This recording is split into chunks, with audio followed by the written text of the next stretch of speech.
Huh. Seem to have lost my charge on the battery.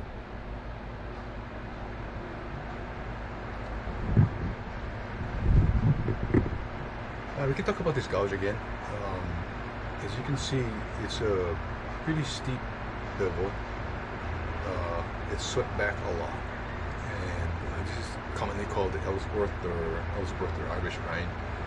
You can do a lot. There's a lot of people that don't like this particular grind, but because it's this very big angle, 65 degrees, I don't know how you measure these things. That's another big discussion point. But that allows me to do almost this entire sweep of a small bowl.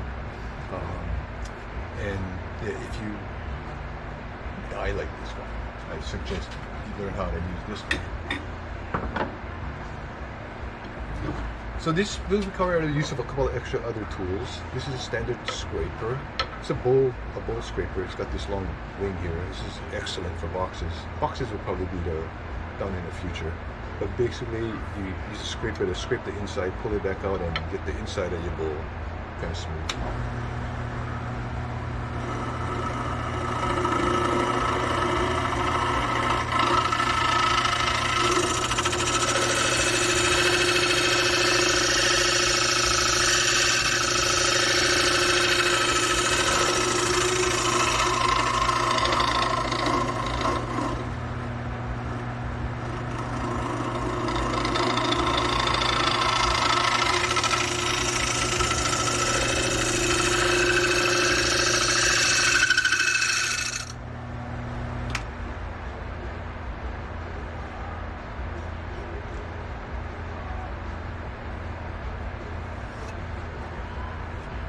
Okay, so that cleans that up.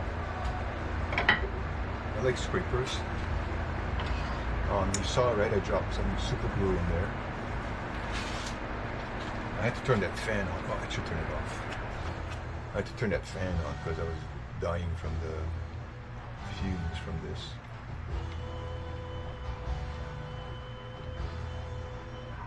So this makes hopefully it makes the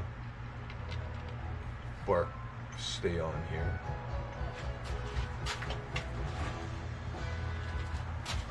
I'm going to use accelerator this time.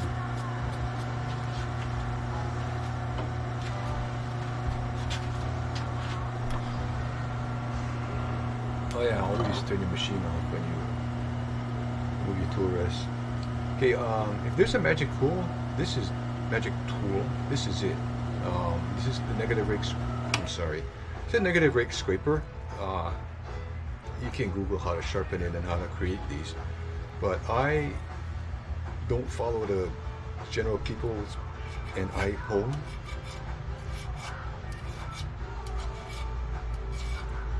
So what this does is it gets rid of that old burr that you had on there.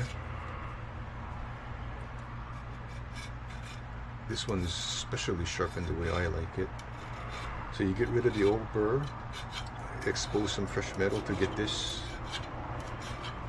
And this is not what most people do. Most people just use the dry grinder and grind it, but it grinds away a lot of your tool, right? The gouge that I used just now is my very first gouge I bought, I don't know how many years ago, and I still have it. So I hone almost all of my tools. I also use a wet sharpener instead of a dry grinder. This is a burnishing tool. Made these. Maybe I should get a tool handle making thing. So what cuts on the negative rake scraper is what I just did. It makes a little tiny burr. It's almost well, it is invisible. And this very, very, very fine small edge, and that's all it cuts. So the negative rake scrapers require a lot of sharpening, resharpening, honing. Inside of a bowl, you cut a little bit above center. If you prefer, you can cut just a little bit above center, and I'll show you what this does.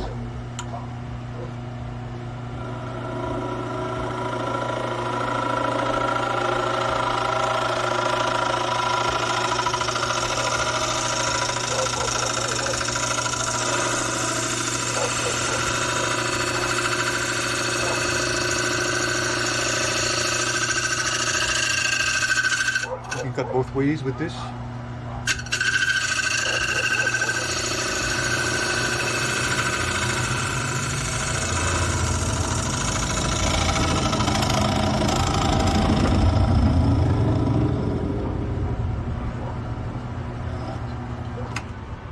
So you get these really, really, really magnificently fine shavings. And take a look. Get all your scrapes and chatter marks out. One more pass.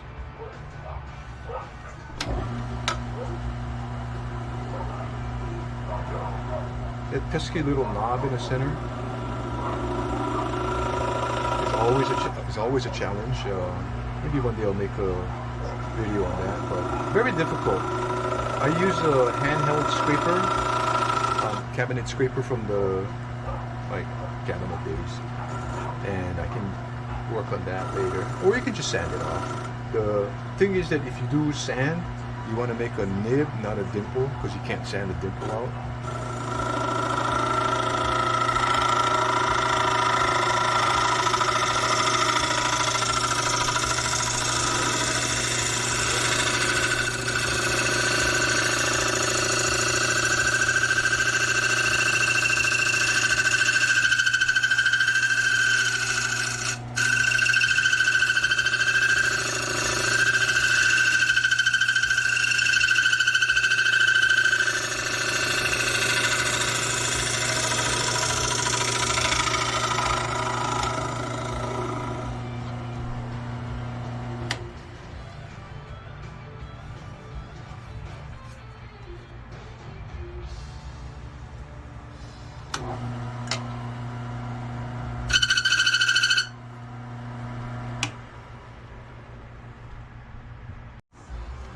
Okay, so I just sharpened up. I didn't want you to have to watch me sharpen. I'm trying to get this edge here because I made a mistake.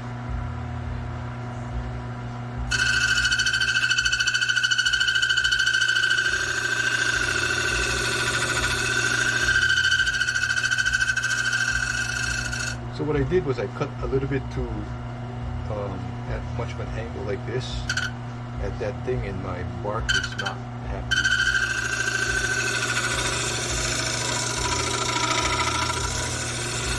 Freshly sharpened, this is amazing.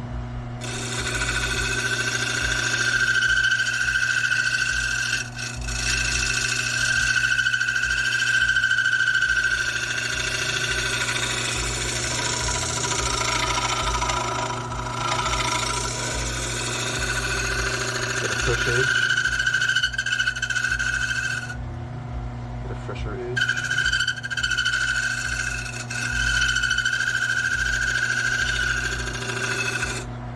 Amazing. Okay, that's better. So that's the inside and the outside of the bowl. Oh, yeah, I guess I should talk about that. We can also use these negative rake scrapers on the outside. I know you can't see this, but same principle, except turn off your lathe when you move the tools. When you cut on the outside, you want it below center line. If you prefer just a little bit below center line, always below center line. The same thing, I'll show you this because you can probably see this. So this works on the outside also.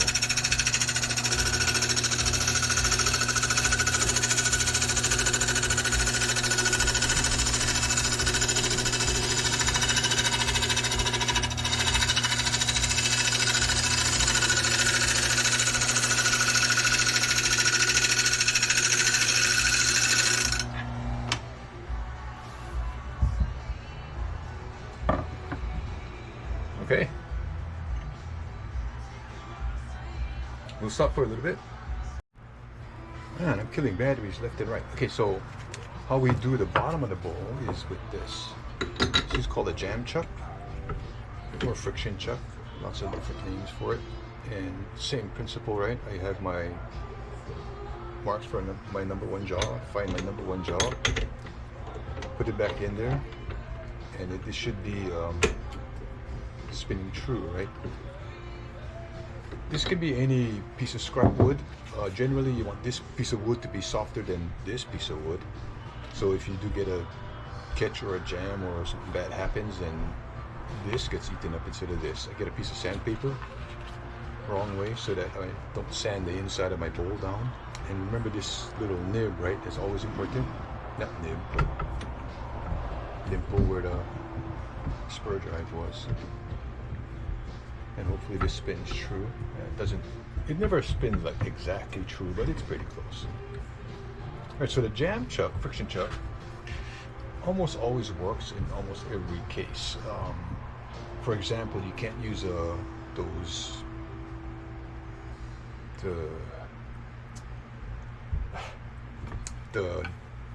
chuck with the cold jaws. You can't use cold jaws because this is not uniform.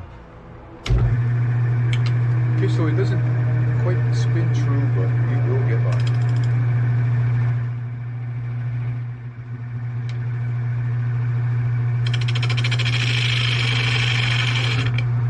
Okay, so same thing.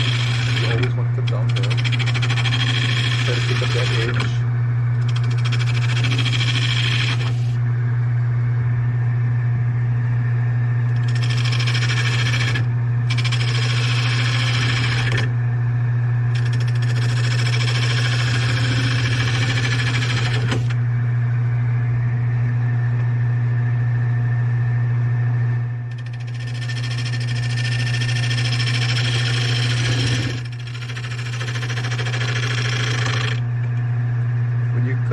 Bottom of the bowl. Oh, I see why. You want to always cut towards the headstock to put pressure on that way. If you go through this way, you're going to put pressure that way, which makes this slide more, right?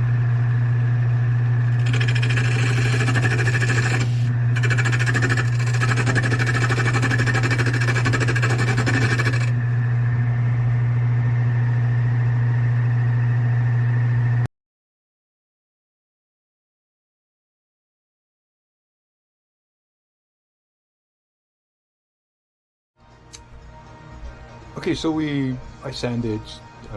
Didn't want to make you watch me sand, and got this little foot going, and now we got that last little bit of remnant in there. You may or may not be able to see that, and for that you have to use the dreaded skew.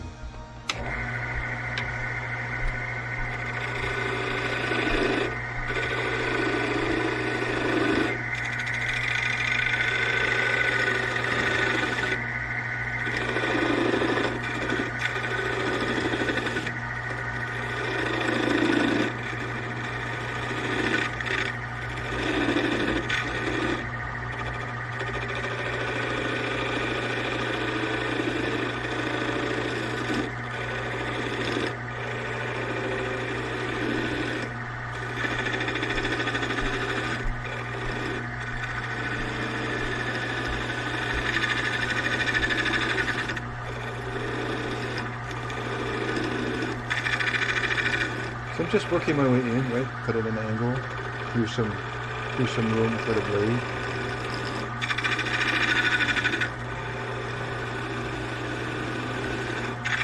Using the long point.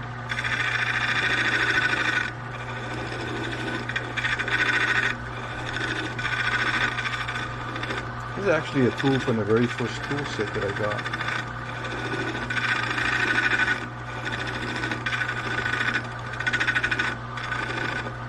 So you just edge your way a little deeper and deeper.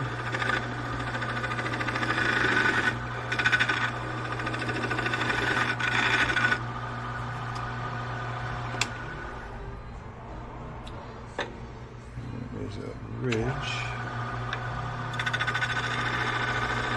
Get rid of that ridge.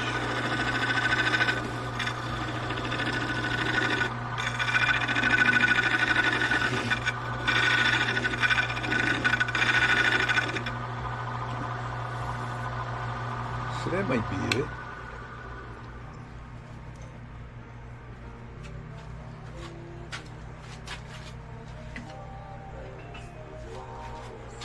And maybe tempted to be fancy and cut it with that skew all the way in and get rid of that, but I will caution you against that because 9 times out of the 10 you'll get some tear out and you'll never sand that out. Especially with a valuable wood like coal, it's very very, very chippy and cracky and not fun to work with. They're so beautiful though. I just love coal. This is just a cheapy old flush cut saw.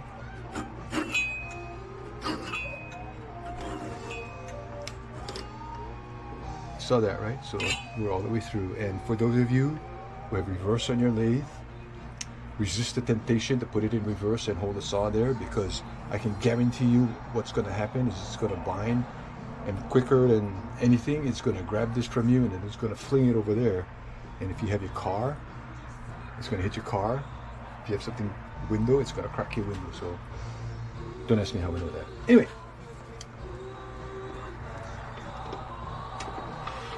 so this you'll have to get a standard flat chisel up this remnant, and everything under there should be fine, and do some little bit of hand sanding, and then your bolt is done. I would have much rather sanded this for a couple of days and took my time, but yeah, I had to rush. Oh, that's from the binding, right? So you'll have to sand that out. Not bad. All right.